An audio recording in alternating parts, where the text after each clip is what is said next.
litmus test that you can readily see is if you ask a provocative question. So say I said to Beverly, hey, what was your reaction to what Steve's challenge is? And she answers me. What should you do? Is that okay? What do you think?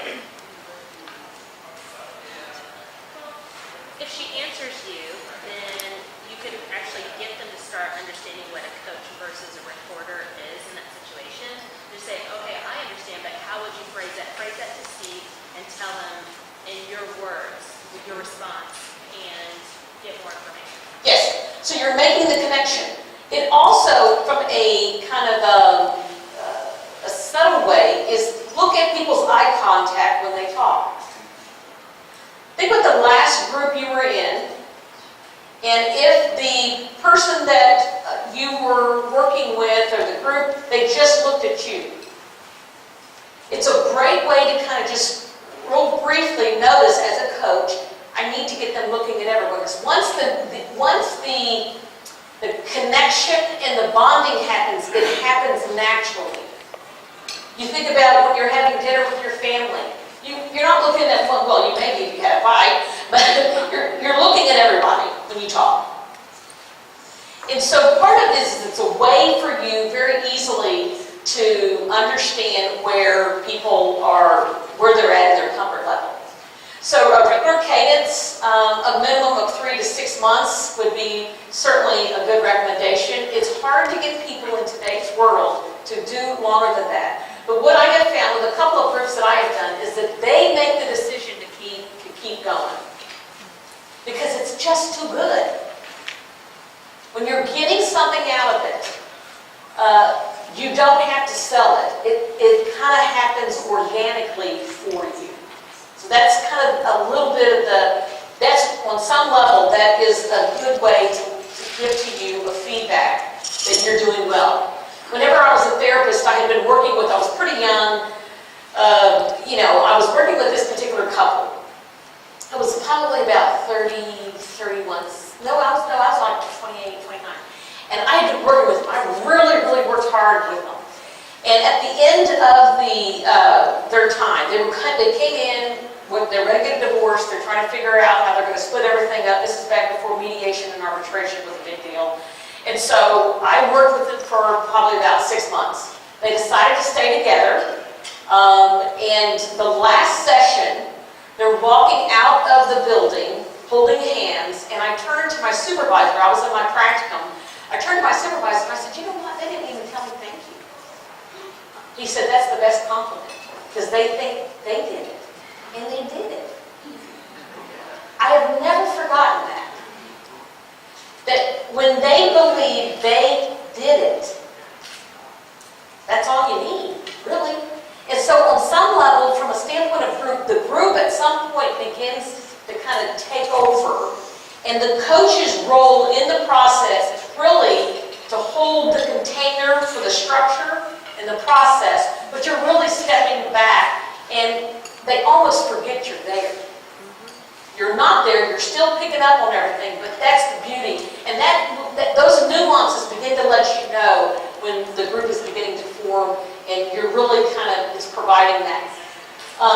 So facilitation skills. We've talked about the knowledge and training and facilitation. There are all kinds of certifications out there. What I have recommended people to do, there's a great company called, I think it was Associates in Training, where you can go and you can get facilitation training.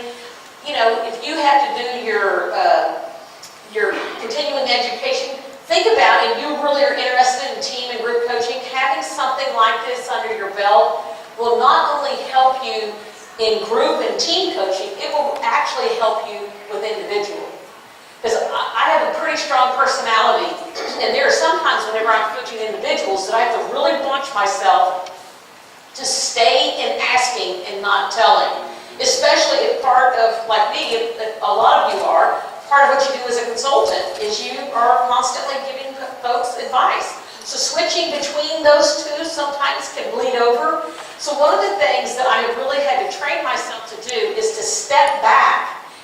sure that I allow for space, and part of that, the training that I've gotten and the continual training I've gotten around facilitation has helped me in issues of conflict, issues with my family, issues with interacting with the people at Target, is being able to understand, how to kind of facilitate dialogue. Because that's really what you're doing. You're helping to facilitate dialogue. I'm going to pause there and just see what questions, if any, you have about anything that I've shared so far. Yeah, Jude. Would it be typical that you would establish norms with the group? Yes. Is it typical that you would establish norms with the group so that they are learning how to self-facilitate? But part of your role would be to, if someone dominates, for instance, Yes. goes off on a tangent, tells stories forever, that part of your intervention might be to hold them accountable for their time or their role, their norm. Yes. So let's take that as an example. It's a great example of the coach's role, remember, is to hold the container, hold the process. You notice that somebody tends to be a little chatty, and there are some other people who haven't spoken, so how would you handle that? You mean as besides saying shut the hell up? I forgot. I probably have said something like that myself. Steve? Well, you could easily say, I'll start singing so you put up, you could easily say something like, I appreciate that you have something awful, but we haven't heard from Jim and Sarah yet, so I'd like to give them a chance to answer first. Okay, all right. Or you can actually take what they've said, utilize what they've said, and ask them then to relate it back to what the group process is about. Okay, yes. When you establish upfront what the norms are going to be, that's not going to be allowed. We just have a blah, blah, blah button in it. Okay. So have you guys ever been in a group where you have a talking stick and you don't talk unless you have a talking stick? So I don't necessarily suggest that, but to your point, all of what you've said absolutely can work. One of the things that I do, because I have been what I call barbecued by a group.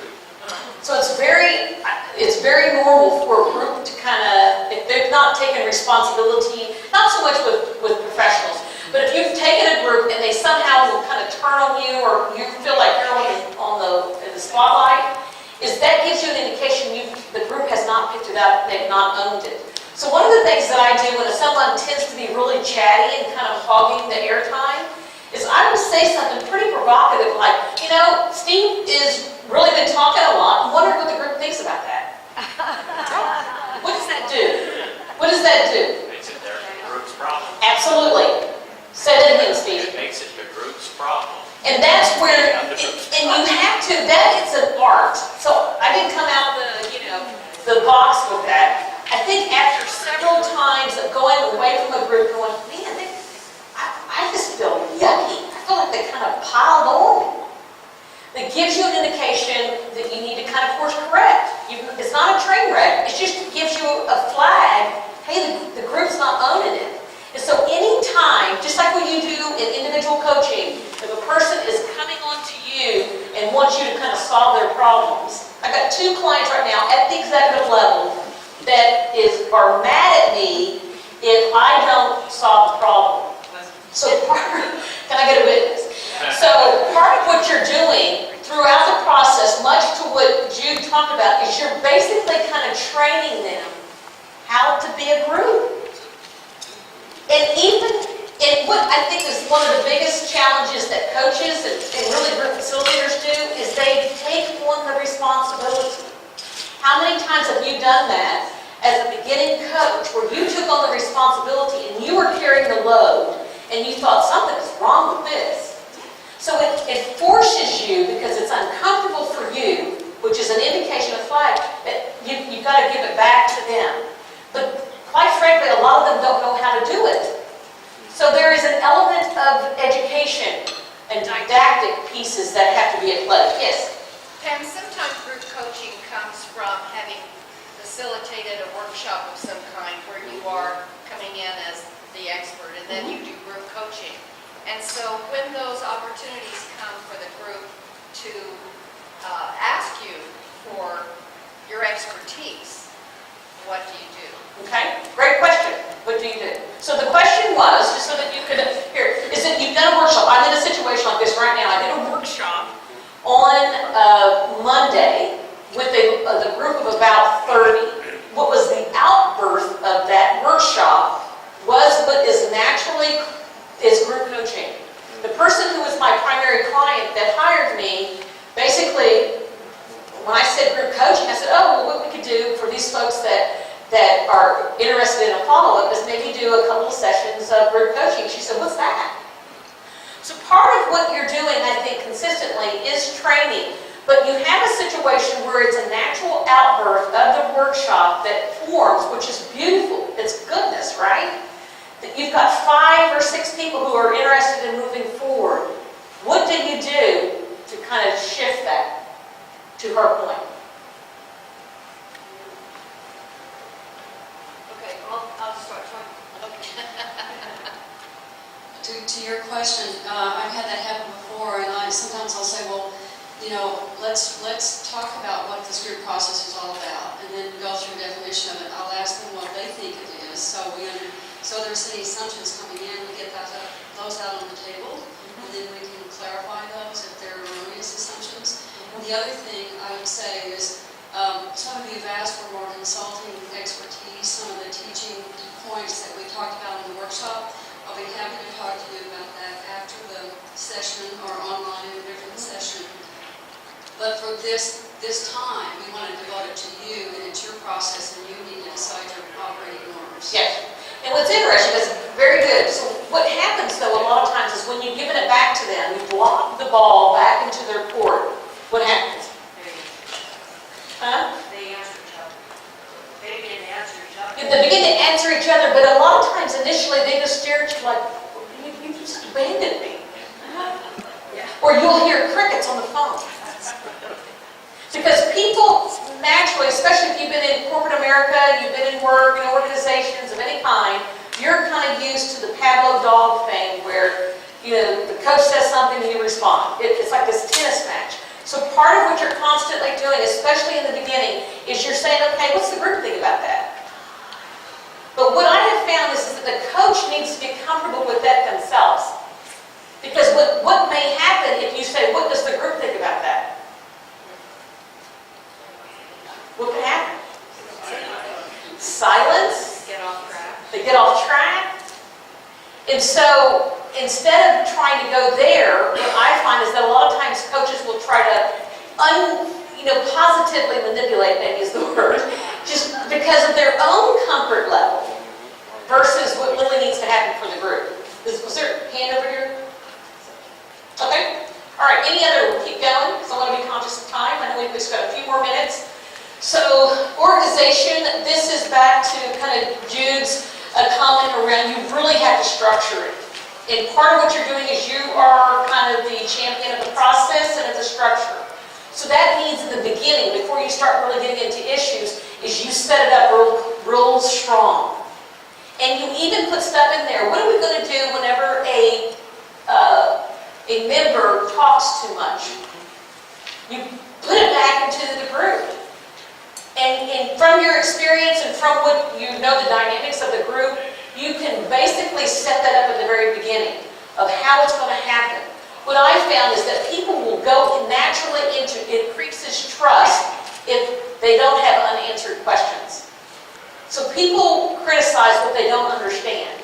So if you spend time educating them at the very beginning, okay guys, you may see me step into the process to kind of keep it going. That is because of XYZ. So you're doing that at the beginning. Also things such as logistics around technology, around agenda creation, around missed meetings, all that kind of stuff is very much kind of dealt with at the beginning and also throughout the process. It's results orientation. You can set up if you choose to. I had one group where I said, this is what this is what the group has decided is the results. For this particular one, it was, they were working through the book, I think, it wasn't String Spikers, but it was something similar. And they were working through that, and they had to get their reading done prior to coming in, and then I was kind of facilitating the process. And what was interesting is that sometimes people wouldn't read. So instead of me becoming the, kind of the cop, the group does that. But you have to kind of set it up at the beginning on how you kind of structure it. And then medium interface, knowledgeable about different technologies, and it is matched with the rest of, and the needs of the group. So there may be a blending. It can be virtual and it can be face-to-face. This I find to be very helpful. This kind of model or these kind of things are very helpful when you're working with organizations who have international footprint around an international space. And so you want to be able to be very knowledgeable. And quite frankly, a lot of us, I've been late to the party in doing that. And so I've kind of been learning as I go in regards to that. So here are some group coaching examples.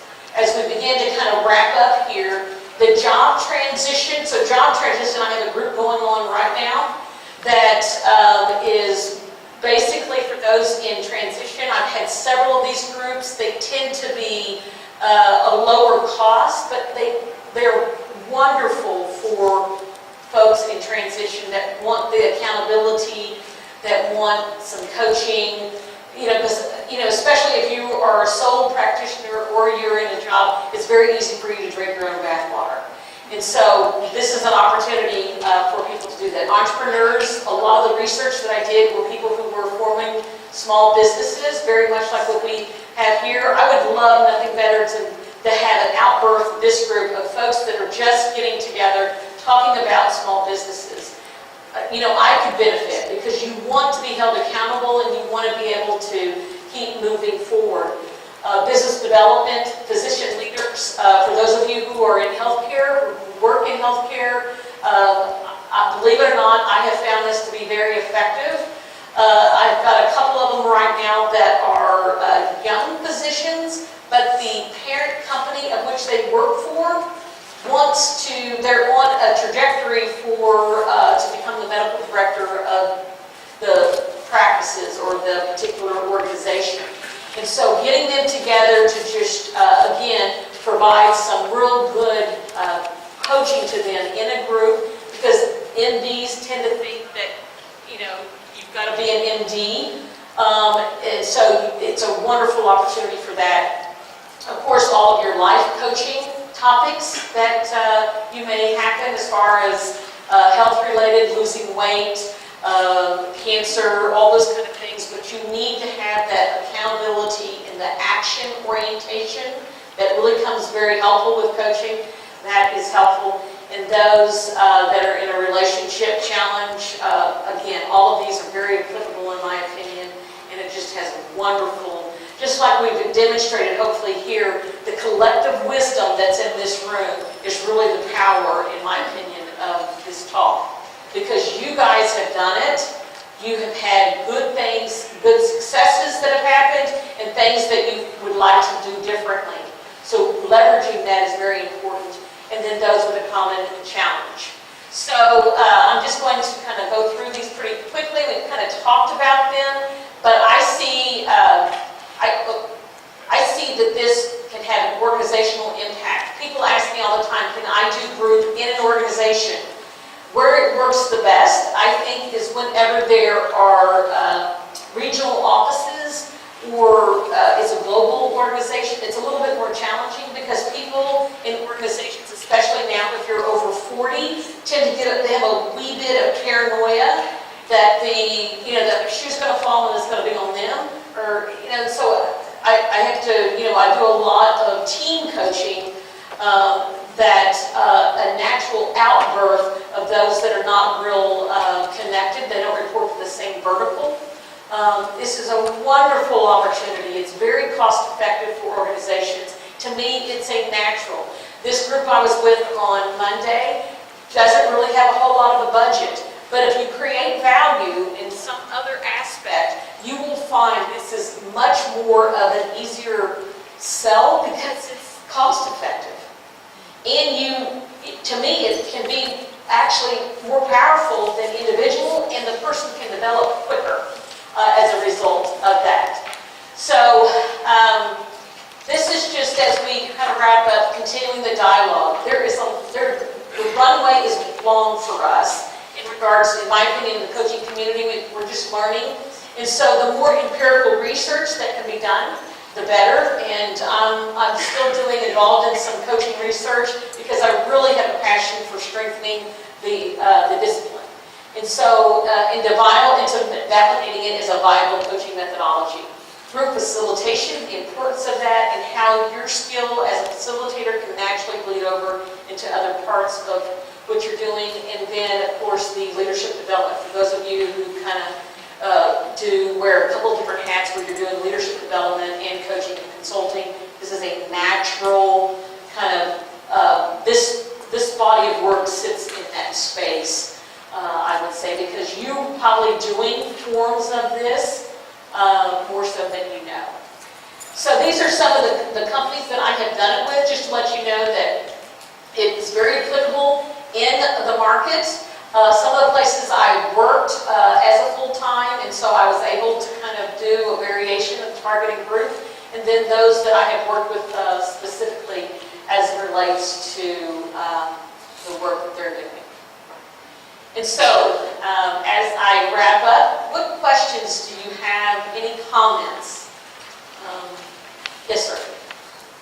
Just thought about this today because I've done group process in the past, I've done group coaching, but monitoring the group process and monitoring the relationship among the individuals in the group really commands level 3 listening, doesn't it? Mm-hmm. Yes, it does. You can do good quality coaching at level 2 one-on-one, but you can't run a group well unless you're level 3. And part of what I think, just to kind of underscore that, is that, like anything, the more you do, the better you get. And practice makes perfect, but also, co-facilitating. I'm in a situation right now where I'm helping a person learn some of that skill real time by being a part of one of my group coaching. So. What do you think the marketplace, what's the normal fees for coaching amongst bigger companies that you name? The fees? Yes. I think it depends on the dynamics, but let me give you this one that I'm just in the process of wrapping up. That it was 5 individuals on a senior leadership team, and the client was the boss. And from that individual executive coaching gig, it naturally led into that. And so part of that is I usually do it as a package because I find that people kind of come and go, and part of the commitment is in the package. But I basically do kind of a variation or a discount based on, I add kind of what it would be individually, and then I really bring it down about 40%. Because you want to make it real appealing. And again, it depends on how often they meet and the duration and so forth. I got one virtual team right now that wants to just do 30-minute check-ins. So on some level, what it takes from that, but I really kind of bring it down, depending if it's a large organization or a group of individuals. If it's a group of individuals, I really discount it. And then I think of it as what I would spend during that time as an individual, my individual fee. Because again, you're not coaching 5, you're coaching really one process. So I really try to make it affordable.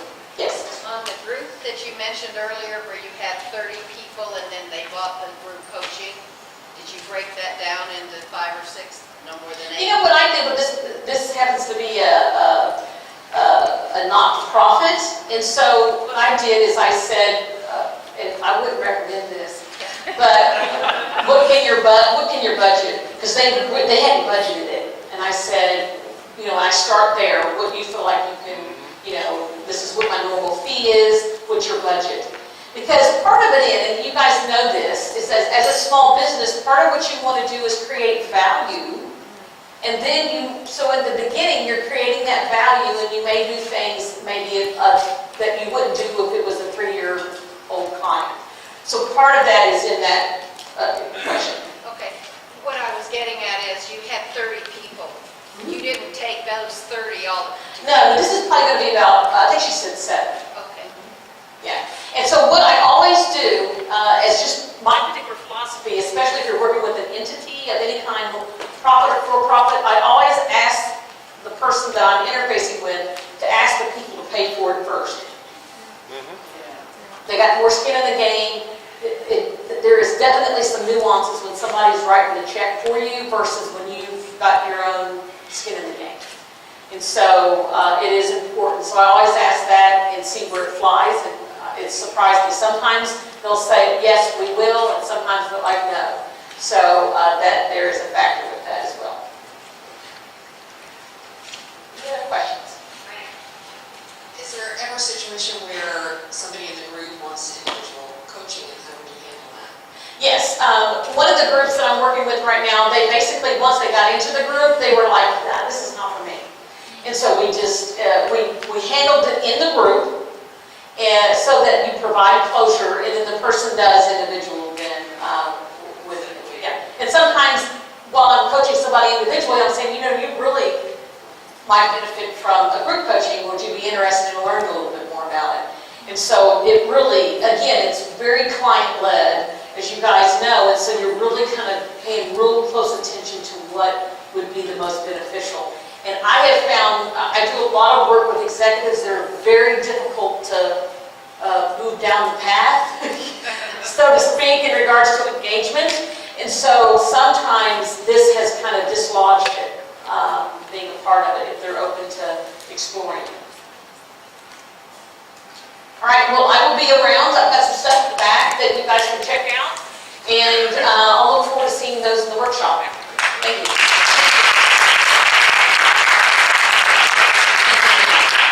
Wasn't that enlightening? How many of you came here today thinking team coaching was one thing, and maybe even the same as group coaching, and learned something?